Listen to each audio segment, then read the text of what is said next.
ఇంద్రవెల్లి బహిరంగ సభలో CM Revanth Reddy BRS పై తీవ్ర స్థాయిలో విరుచుకుపడ్డారు. కాంగ్రెస్ సర్కారు కూలిపోతుందన్న గులాబీ నేతల కమెంట్స్ పై రేవంత్ ఫైర్ అయ్యారు. కాంగ్రెస్ సర్కారును పడగొడతామంటే చూస్తూ ఊరుకునేది లేదంటూ హెచ్చరించారు. అసలు ప్రభుత్వాన్ని పడగొట్టి గ్రామాల్లో తిరుగుతారా అంటూ రివర్స్ కౌంటర్ ఇచ్చారు. కేసీఆర్ జన్మలో సీఎం కాదు కదా, మంత్రి కూడా కాలేరన్నారు. పార్లమెంట్ ఎన్నికల్లో బీజేపీ బీఆర్ఎస్ కు ప్రజలు గుణపాఠం చెప్పాలంటూ పిలుపునిచ్చారు రేవంత్. 3 నెలల 6 నెలల కేసీఆర్ మళ్ళీ ముఖ్యమంత్రి అవుతాడు ఈ ప్రభుత్వాన్ని పడగొడతామని. నీ అయ్యా ఎవడరా పడగొచ్చేటోడు? పడగొడతారా? ఎవడు కొట్టేది? నేను అడుగుతున్నా. వేలాది మంది మా యువకులు ఇక్కడ ఉన్నారు. మీరందరూ చూసుకుంటే ఊరుకుంటారా? పడగొడితే ఊర్లలోకి రాణిస్తారా? ఊర్లలో ఎవడన్నా ఈ ప్రభుత్వాన్ని పడగొట్టాలన్న ఆలోచన చేస్తే మీ ఊర్లో యాప చెట్టుకు కోదండం వేసి కొట్టండి, లాగుల తొండలు ఇడవండి. ఆడ అనుకుంటుండు 1,00,000 కోట్లు పెట్టి కట్టిన కాళేశ్వరం కూలినట్టు ఈ ప్రభుత్వం కూలుతుందని. నీ అయ్యా నువ్వు దోపిడీకి పాల్పడ్డావు కాబట్టి ఆ కాళేశ్వరం గాలి వస్తే కొట్టుకుపోయింది. ఈ ప్రభుత్వం గాలి కాదు కదా, నీ ఖాందాన్ మొత్తం వచ్చినా బోర్ల బొక్కలు పండబెట్టి తొక్కుతాం.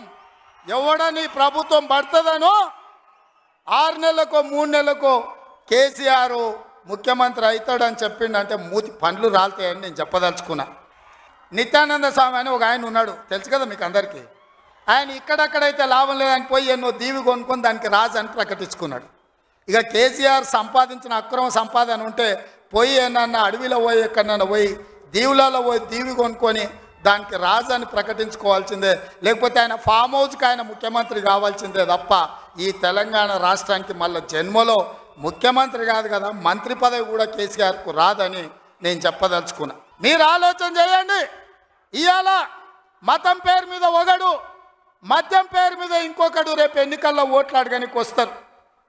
ఇవాళ మతం ఒక రకం మత్తు అయితే మద్యం ఇంకొక రకం మత్తు. మోడీ కేడీ ఇద్దరు ఒక్కటయ్యి కాంగ్రెస్ను అడ్డుకోవాలని చూస్తున్నారు. 10 సంవత్సరాల మీ దుర్గమార్గమైన పాలనను, ఈ తెలంగాణ రాష్ట్రాన్ని చెరుకు తోటల్లో అడవి పందులు ఏ విధంగా అయితే విధ్వంసం చేస్తాయో ఈ తెలంగాణ రాష్ట్రం మీద మీరు మీ కుటుంబ సభ్యులు మీ పార్టీలు పడి దోసుక తిని కొల్లగొట్టి విధ్వంసం చేసి ఈ తెలంగాణ రాష్ట్రాన్ని విధ్వంస రాష్ట్రంగా మాకు అప్పజెప్పినరు. 7 లక్షల కోట్ల రూపాయల అప్పులు తెచ్చిండ్రు. నువ్వు ఎంత అడ్డం పడ్డా, నువ్వు ఎంత గగ్గోలు పెట్టినా, బిల్లా రంగాలు మమ్మల్ని ఎన్ని శాపనార్థాలు పెట్టినా 15 రోజుల్లో 15,000 కానిస్టేబుల్ పోస్టులు భర్తీ చేసే బాధ్యత,